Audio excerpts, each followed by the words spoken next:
que en el corto plazo se va a mantener. O sea, no estamos en presencia de un fenómeno drástico, estamos en presencia de la capitalización por parte de las empresas transnacionales que hoy comercializan gran parte de todos estos productos, de ese incremento de precio. O sea, en el corto plazo me parece que sería prudente prever que la inflación va a seguir aportando un importante por ciento al peso de la crisis internacional. Porque es muy, digamos, que me resultaría muy extraño que esas transnacionales en el contexto actual hicieran descender drásticamente los precios de sus productos comerciales. Es posible que los países productores vean un descenso de esos precios, pero recordemos que el 60 o el 70% de la comercialización de los principales granos en el mundo corre a cargo de dos de las internacionales más importantes, las transnacionales, o sea, la Monsanto y la GIL. Otro elemento interesante son las previsiones. Estas previsiones los economistas sabemos que son muy relativas, porque después de los últimos 2 meses no se sabe qué va a pasar, pero bueno, tomando en cuenta la última previsión del propio Fondo Monetario Internacional de julio del 2008, estaríamos en presencia de un crecimiento a un 4 aproximadamente para el mundo en general, donde Estados Unidos tendría un decrecimiento importante, Europa igual, Japón igual, y los subdesarrollados tendrían un relativo mejor comportamiento. ¿Cuáles son las lecciones más evidentes? Se han discutido, solamente retomarlas brevemente. En primer lugar, el desconocimiento del propio sistema. O sea, el hecho de que en estos momentos los bancos reclamen al Estado que sean absorbidos, que sean protegidos, implica un desconocimiento de la magnitud que las propias desregulaciones financieras han adquirido en estos últimos 5 años.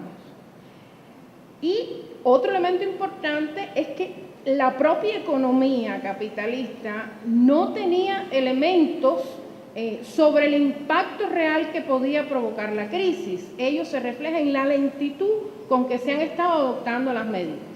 O sea, el paquete financiero de los Estados Unidos, principal economía generadora de la crisis financiera, llega cuando ya casi se han desaparecido sus instituciones inversionistas más importantes. O sea, no concebían que realmente se pudiese dar este fenómeno. Por tanto, este elemento del desconocimiento es realmente impactante. Los impactos para nuestra región pueden ser diferenciados.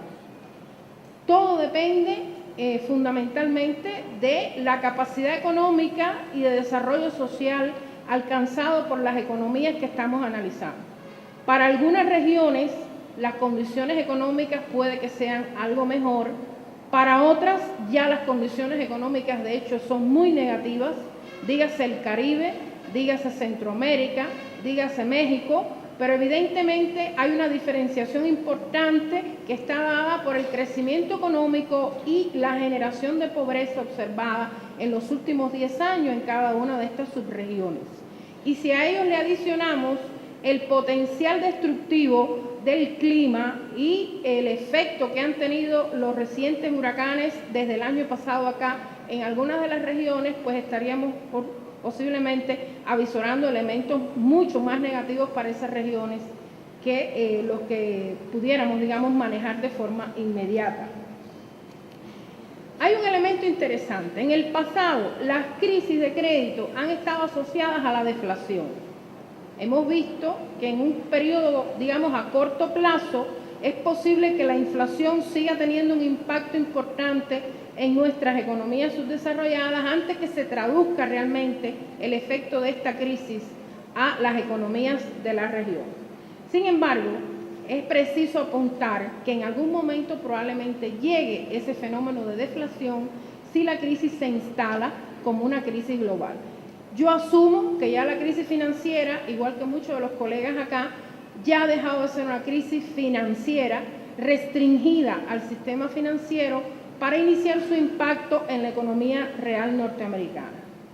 Si ya se instala esa crisis en la economía real norteamericana, si se convierte en una recesión definitivamente, ya que se sabe que los últimos 2 trimestres, como nos mostraba Caputo en su trabajo ayer, ya está instalada de cierta forma la recesión. Si se prolongara, si el paquete financiero no lograra despertar de alguna forma el consumo y la inversión en Estados Unidos, estaríamos en presencia de una recesión total en la economía norteamericana y lógicamente esa recesión no puede dejar de transmitirse al resto de la economía internacional. Ya estamos hablando ya de un escenario, posiblemente el segundo escenario en el cual la economía se transformaría en una economía global. En ese contexto, si las personas y las empresas consideran que los precios pueden caer, estamos hablando de una posibilidad en la cual se restrinja notablemente el precio, se reduzca notablemente el precio de los productos básicos, principales exportaciones de América Latina, estaríamos entonces en una situación en la cual todas las personas restringen sus gastos, las empresas restringen sus gastos, lo que reduce considerablemente los presupuestos nacionales, reduce las inversiones y el consumo. Y lógicamente esto lleva a una contracción económica. De ahí que ya se habla incluso por las instituciones financieras internacionales de un posible descenso.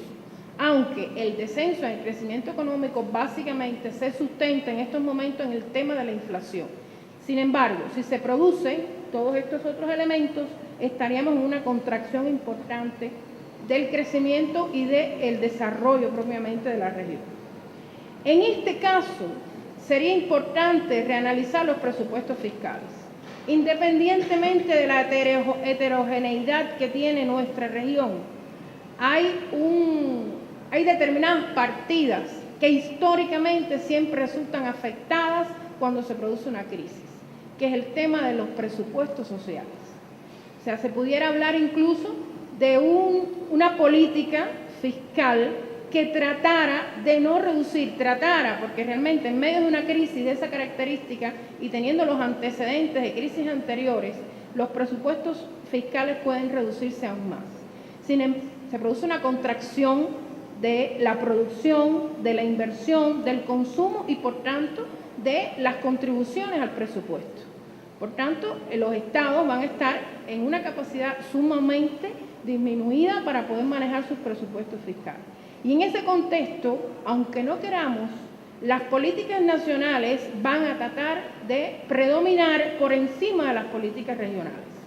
O sea, y en este sentido comparto la posición de Gambina de que hay intereses muy específicos establecidos en la región que han estado matizando todos los intentos integracionistas, cuando en este momento sería de vital importancia que esos intereses integracionistas se fortalecieran.